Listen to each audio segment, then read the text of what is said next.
Tea with Toby. Tea with Toby. Tea with Toby. Tea with Toby. Tea with Toby. Tea with Toby. Tea with Toby. Tea with Toby. Tea with Toby.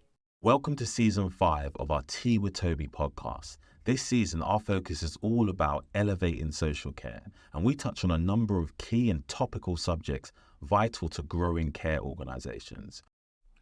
On this episode, I'm joined by Lisa Val, Sales Manager at Athena Care Homes, and we'll be discussing the S word in the sector we don't hear enough about, and that's sales. And Lisa will be sharing tips, best practices, and out-of-the-box ideas on how to build a high-performing sales team in social care. With that said, let's hear from Lisa. Lisa, great to have you on the show. Thanks for having me. If we can start with an introduction to who you are, what you do, and a bit of your background. Yeah, of course. I've worked in sales for 20 years. Initially, I started in health and fitness, so a lot of membership sales and working on that side of things. And then after 10 years, I moved into care, working for Hallmark for 8 years, and now with Athena Care Homes as sales manager. Look, it's lovely to have you on the show, and it's a big subject. And I want to preface this. So a lot of care organizations spend a lot of time on marketing. You know, how does my website look? Branding, the logo, community engagement, Google Ads, whatever it is. And great, inquiries come through. But where people usually drop the baton is when the inquiries move over to the sales department. So that's what the conversation is going to be around. Mm-hmm. And I think the best logical way to start this conversation is actually through the lens of the inquirer. So diving straight in, when that phone first rings, it's usually the son or daughter of the person requiring care. Where are they in life, and what do they expect from that first initial phone call? We traditionally find that most people, when they pick up that phone, they're normally already at crisis point. It's very rare that someone's kind of pre-planning that their parent or their loved one might move into care within kind of 6 months or 12 months. They're the lucky ones that are doing their research and finding their home of choice as a just in case. But if that person's already at crisis point, they're looking for help and support. So they're picking up the phone to probably the first care home they come to on Google search, or maybe someone's told them about a good experience they've had with a care home, and they're looking for guidance through a very complicated system. And where do people usually go wrong on that first call from care providers' perspective? Allowing people time. All right. Allowing people the time to talk. Okay. And listening. Yeah. Recording, making notes, and really hearing what their problem is and walking them through it.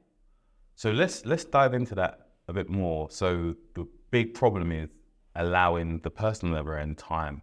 And what is the real issue that is preventing the person, you know, the lead handler, from actually giving them the time that they deserve? Well, quite often, if they haven't got a CRM available to them to support that lead, quite often it's a busy care home manager or a receptionist who's probably very well-meaning but hasn't necessarily had any training, or an admin manager. They've all got other roles to play, and they're quite often very busy. That's one of the bigger issues. One of the main issues is they haven't necessarily put themselves in the shoes of the person that's making the inquiry. And I think if they were to flip that around on their head and to feel what it feels like to not get the support they need from that initial phone call, I think they would have more success in handling that lead and handling that inquiry. So when you mention CRM, it's customer relationship manager, a particular person, not the system at the moment. Correct. We'll probably touch on that in a bit. So what would be the ideal conversation? How would it go? What should the outcome be from that first initial call? So initially you want to find out what the concern is, what's driven them to make that call. The outcome is to get them into the home to look around. But you want to find out a little bit about that person and what's triggered that. There's normally an event. Someone's fallen over, someone's in hospital, they've spent longer with mum or dad or loved one than normal, and they're noticing a few things that maybe are changing for them. So what they're doing is they're they need to offload that onto someone. They need to share that with someone. And we should be the people that listen to that openly, because what that will do is that will shape what the visit looks like when they come into the care home. Okay. And what type of things should they be understanding about the loved one? What care they have at the moment, who's doing that care. Is it the very harassed daughter who's doing the shopping and doing the call 3 times a day, making sure mum's had their medications? Does that daughter need support, understanding that bit? Do they need a kind ear, someone to listen to them? Do they need to consider where that loved one is at the moment? Are they in hospital? Is it an urgent need? Do we need to, let's speed this call up. Let's get you in to have a look around. They're probably ready for discharge. So let's move it forward. Just understanding really what the kind of baseline circumstances are around it, and then taking those to, like I said, shape what happens next. Awesome. And in an ideal situation, that person will be booked in to a visit to actually meet them. But let's just say the person said, look, I still need to talk to my spouse or a loved one. Leave it with me. A lot of the areas where people go wrong is the follow-up. Yeah. And some people, they feel a bit uncomfortable about following up, or they don't follow up at all. In an ideal situation, what would it look like if someone had said, hey, leave it with me, and then the lead handler puts down the phone? Well, this is why it's so important to get as much information on that first call as you possibly can, because that, again, it will shape what the follow-up call looks like, what questions you're asking, what you're considering. From that information and from that initial phone call, you're going to get a verbal contract from them. I will follow up with you. Is that okay with you? You get their buy-in, okay, because they're already expecting your call then. And the follow-up call should come in the time that you agree it. It should never be outside of that, okay, because you're already then losing trust with that person. And then from that follow-up call, you should be using the information you gained on the first call to ask, is mum ready for discharge yet? How are things going at home? How was your holiday? I understand you took a bit of a break. Your mum wasn't quite ready. How was the holiday? Did the kids behave? I know you were worried about it. That kind of thing. Make it very personal to the individual. And let's say that doesn't work. Are there any out of the box ideas that maybe you've tried in the past where, let's say, someone inquired, 2 months ago, but you're nurturing that relationship, and from that information, maybe, is there anything else that people can consider before they believe it's, there's nothing going on here? The follow-up doesn't always have to be a phone call. Okay. It can be sending information. That maybe that person asked on that initial phone call about maybe Parkinson's. Maybe they were looking for information on Parkinson's, so you could find a newspaper article that you can send out to them. Hey, saw this, thought of you. Just to show that you've listened, you've heard what they've said. It could be a personalised, just handwritten card, just to say, listen, it was really great to speak with you. This is my direct dial if you need anything. It's really simple things just to show that you care, you're putting thought into it. I have dropped in around people's houses before, just knocked on, just said, look, I'm passing, I'm dropping off a brochure or some homemade goods from the chef. You mentioned on the phone, your mum really loves a banana loaf. I'm just drop one off, here's one for you. I'm not going to stick around and go, because it can be quite an imposition. So it's really important that you allow them to see that you understand there's a barrier there. You haven't built that trust with them yet. So you can really think outside the box on these kind of things. And that's really powerful, because, again, that is person-centered right from the beginning. If they mention something quite, unique to them on that call, and then you send something in an email, just thinking about you, X, Y, and Z, or even drop around and drop some cookies, that would be awesome. Yeah. So let's progress it. Let's say, for example, off the back of that, they said, okay, we I want to bring down my spouse. We want to come and view the home. Before that happens, a lot of people don't think about this, but what are some of the things that they should be thinking in preparation for that home visit? Prepare your team. Make sure that they know someone's coming in. There's nothing worse than someone turning up, particularly when they're quite emotive and no one's expecting them. And then it looks a bit rushed, a little bit harried, someone's coming in to see you. Are you expecting them? It doesn't make that person feel good. So make sure your receptionist, your admin team, whoever's welcoming them, is aware of the visit, is aware of who's coming, what time they're arriving, and what the expectations are. So I would always coach my team to say, Mr. and Mrs. Smith are coming in at 2:00. They're looking for a care home for Mrs. Smith's mum, who's had a bit of a fall. She's not doing too well at home. Would you mind bringing them in, sitting down, get them a cup of tea and let them know I'll be 2 minutes? And what that allows to happen is they've had a really warm welcome. They've been well looked after, and they have time to sit in the care home and just take it all in. It's probably the first time they've ever been in a care home. Yeah. So they don't know what to expect. They've probably promised mum 20 years ago, I'm never going to put you in a care home. So let's make it a really good experience so that they feel relaxed, that they feel comfortable to share with you. So that's the first thing I would think about. The second thing I would do is I would walk the route I'm going to take them on. Prepare the team as I'm walking around. I'm bringing someone to have a look around. It'd be great if you could come and say hello. It prepares them for it so that they know they might have to come and speak to someone who's new to them. And just make sure that your environment is looking at its best. That's corridors, that's dining rooms, that's the bedroom you're going to show them. Ideally, you'd have a show suite. So just make sure it's looking good, it's smelling good, and it's prepared for them to see it at its very best. And what should be the ideal outcome from that show around? How should it end? How should people finish off that show around? Hopefully with a really good feeling. Hopefully that this is the right care home for my loved one. I feel comfortable here. I feel well looked after. Everybody's smiling and they seem happy. The residents seem really happy. Ideally, you'd have a bit of a conversation about what they want the next steps to be. You know, put it in their shoes. You want to drive it forward for them because sometimes it's a difficult decision for them to make. I would always encourage them to look at other homes. Just do their research, understand that. Again, that gives them confidence that, okay, this person isn't just a salesperson trying to get me across the line. They really care about what's right for my mum.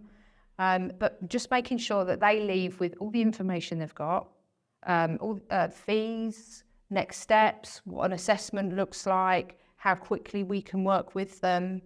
And then, again, another verbal contract. Is it okay if I follow up with you in 3 or 4 days' time? That allows you some time to look at some other homes and digest some things. And I'll just make sure we haven't missed anything. And is there anywhere that people usually go wrong within the show around? What are the common mistakes? Rushing it, for sure. I've had so many people come to me after they've been to another care home and they've just been shown around by an incredibly busy person who hasn't asked their name, who hasn't asked their loved one's name, who hasn't asked their timescales. So they've literally just gone, there's a bedroom, that's the dining room, this is my card if you need anything, and they've gone back to their day job. Whereas these people need time and support. Yeah. They need looking after. They've never done this before. It's a very scary industry if you haven't even considered it. We don't wake up in the morning and think, I'm going to go and find a care home just in case. You're only there because you need it. And I think what you said there is so powerful about if you can gather that key information on that first call, it kind of tailors what the show around should be for the individual. Yeah. And it kind of reminds me, I remember when we moved out of the area and me and my wife went to go and check out David Lloyd. And on the call, the person basically asked a whole bunch of questions. And then when we'd done the show around, nice little sit down, got us some tea, he reaffirmed the things that are really important to us. And then he took a route that was specific to us. Yeah. So for example, we mentioned, no, we don't really play tennis. We didn't focus on the tennis court. Yeah. We talked about the family. So he talked about the creche, the swimming pool, the jacuzzi, what was important to us. So it was kind of like, we've got all of these things, but we're going to tailor this experience based on you specifically. Yeah. In an ideal world, from that first call, you'd have an understanding about maybe what that loved one's interests are. And we're talking ideal world here. Yeah, and then you would time that visit around maybe an activity that ties into that interest so that you can walk past and say, this is what our residents do day to day. This is what they really enjoy. Come in, introduce them to some of the residents. They can talk about their experience. Yeah. And then that, like you said, the same thing, it shapes that visit for them. I'm really big on that. And I don't know if this is too crazy to be done, but imagine, I'm just thinking about it out loud. On that call, we understood the best music preference, the favorite song, Yeah. favorite meal, Yeah. favorite activity. And when they do the show around, as you mentioned, the receptionist, hey, 2 sugars, right? Yeah. Et cetera, et cetera. And then they went through. Oh, that's the chef, by the way. Happened to have the favorite meal. Yeah. The music's playing. Yeah. Oh, they love Checkers. Checkers is playing right now. Yeah. What a tailored experience. Yeah. I know in the care sector we're probably not there, and it Yeah. comes back to what you talked about in terms of time. Mm-hmm. But I think this relates a little bit to, which I'm going to touch on in a bit, about guilt. The guilt of the sons and daughters. But I'm not going to touch on that now. Okay. But lovely. So shifting gears, we spoke about that initial first call. We spoke about the preparation that's required before the visit. We've touched on the visit. You told them to go and check out some other care homes in the area. Yeah. And then again, you asked for their permission to follow up. In that follow-up call, what is important? How should that go? What should the journey of that call be? Before we dive into the answer to that question, did you know 73% of people expect organizations like yours to understand their unique needs and expectations? And a whopping 98% of professionals say that they benefited from automation as it allows them to save time and focus on more customers. 98%? That's almost everyone.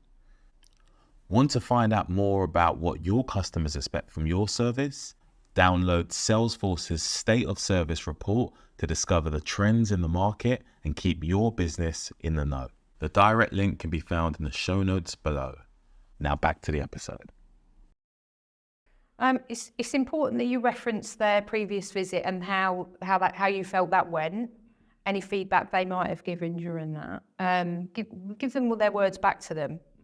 So it reminds them of how they felt during that visit. And ask them what their experience was at the other care homes. Get an understanding of kind of where they might be thinking in terms of decision making. And then it's really important just to ask them what they feel their next step might be. How can you help them to achieve that?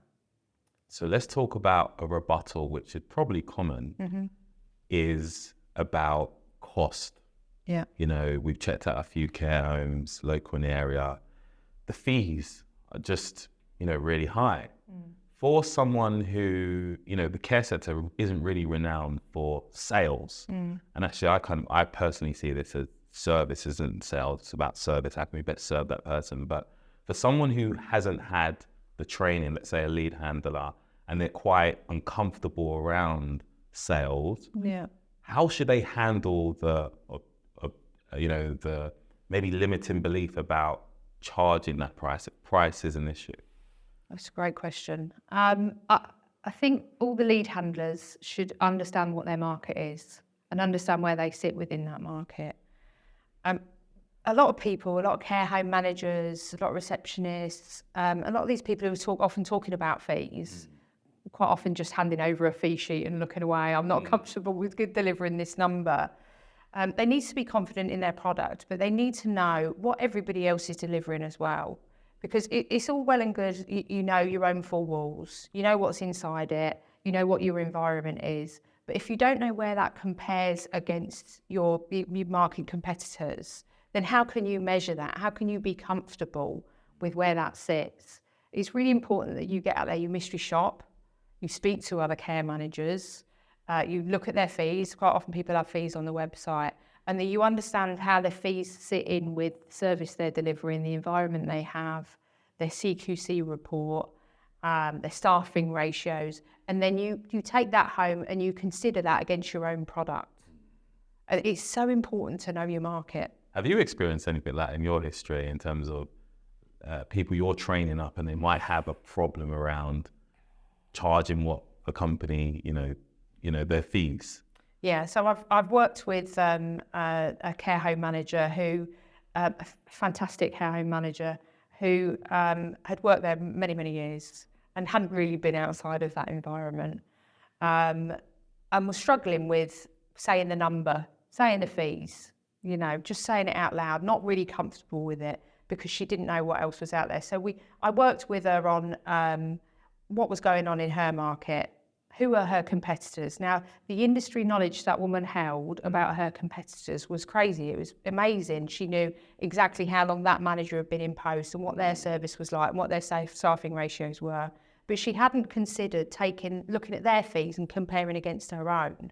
So we started kind of talking about, I was naming care homes in the area for her, and she was saying, yeah, that service delivery isn't great. They haven't got a great reputation. They're struggling with staffing.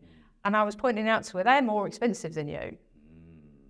And she was blown away by that fact, because she hadn't considered looking outside of her own four walls and thinking about, okay, how do we compare against others?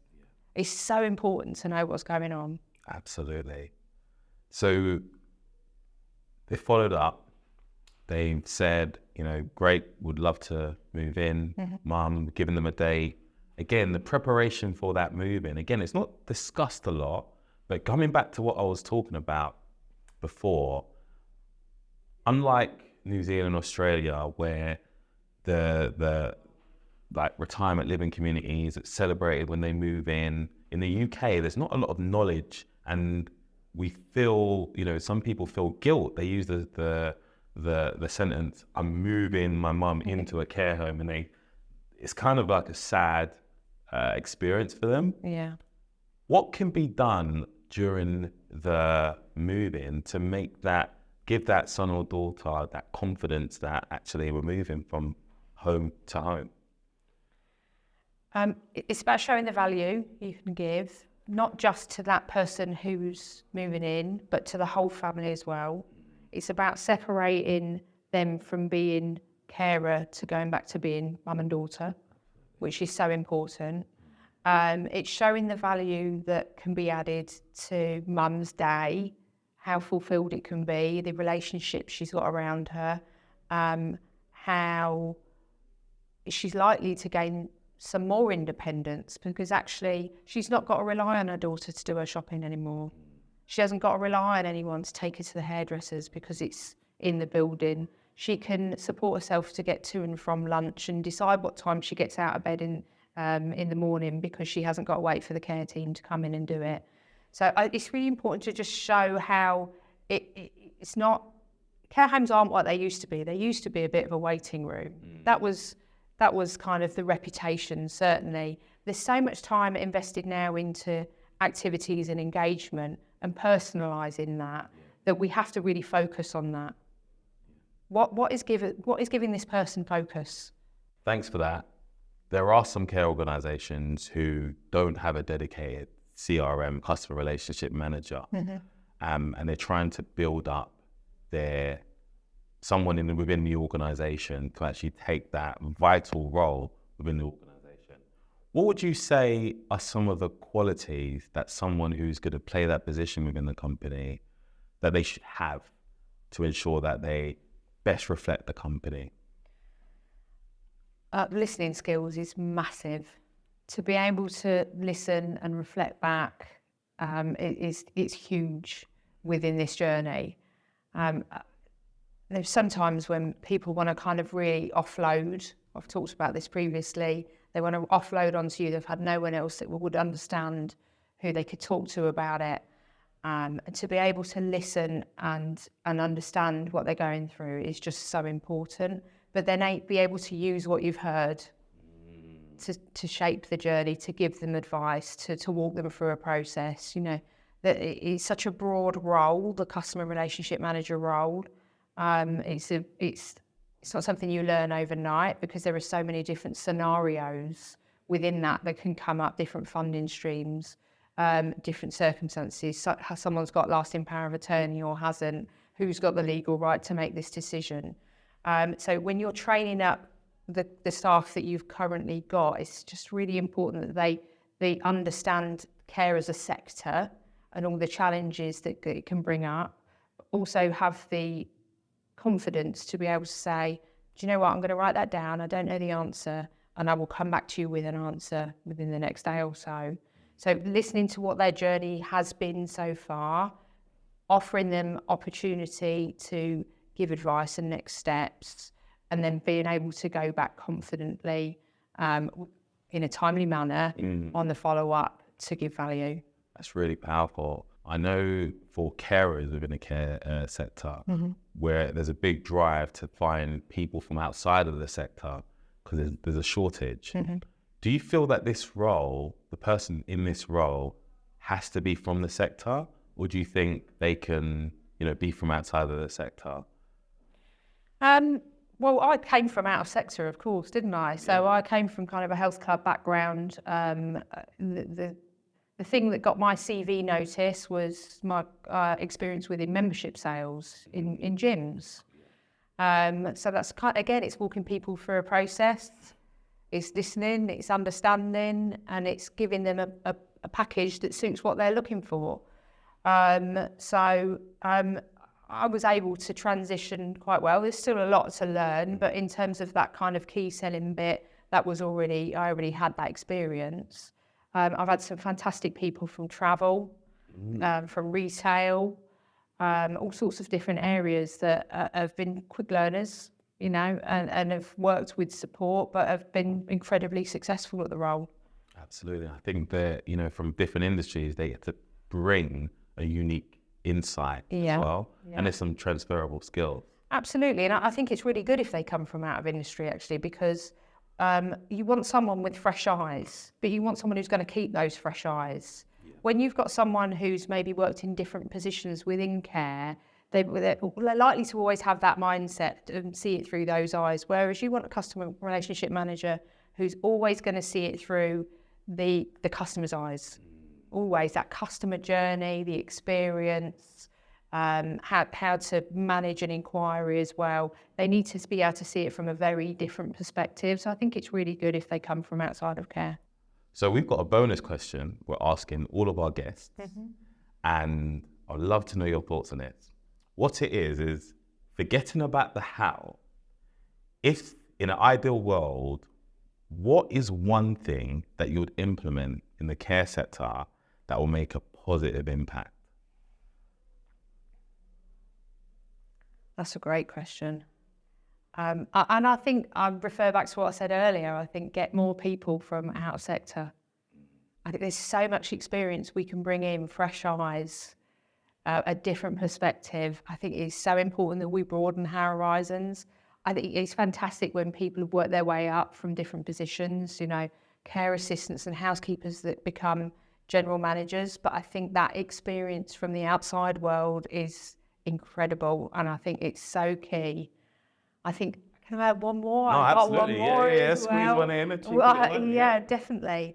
I think more training on dealing with complaints. I think if people were more upfront, I think if they attack things head on, I think if they approached someone who was, they maybe weren't feeling right about things in their care home, I think we would avoid so many escalated complaints if we just attacked it head on. Absolutely. And you know what? I'm looking at what I'm producing. I want to squeeze in another question off that. Look, one question is when a company requires improvement, CQC. In that scenario, let's say it comes up during a show around on the call. How should people attack that head on? Well, first of all, we should be bringing it up. Do not wait for them to bring it up. I think transparency is so key. Potentially they're going to be entrusting us to look after their most precious person. So I think if we approach it really head on and just say to them, listen, this is the situation we're in. We've been inspected recently. Actually, it's pointed out some really valid points. We've got a fantastic action plan, and walk through the action plan with them. Help them to understand, maybe how we got there and what we're doing about it, because it's really important that as care providers, we're responsive to what's going on around us. Actually, some people say there's no better time to move into a care home than when someone's just requires improvement, because there should be so much time and investment going into that care and that home to turn things around, to make it deliver a better service, that what a great time to join it. Absolutely. Lisa, thank you so much. This has been jam-packed full of gems. You've been so generous with your shares there, and we'll have to get you back. 100%. Thanks for joining us. Thanks, Toby. Thanks for tuning in to Tea with Toby. If you found this episode useful, don't forget to share it with one of your colleagues from the sector. And if you have any questions, drop me an email at team@prosperwell.co.uk. If you're new to Tea with Toby, do check out previous episodes in the season and also look out for future ones. Tea with Toby is produced by specialist care sector digital marketing agency Prosperwell, caring for the brands that care for others. Tea with Toby, tea with Toby, tea with Toby, tea with Toby, tea with Toby, tea with Toby, tea with Toby, tea with Toby, tea with Toby.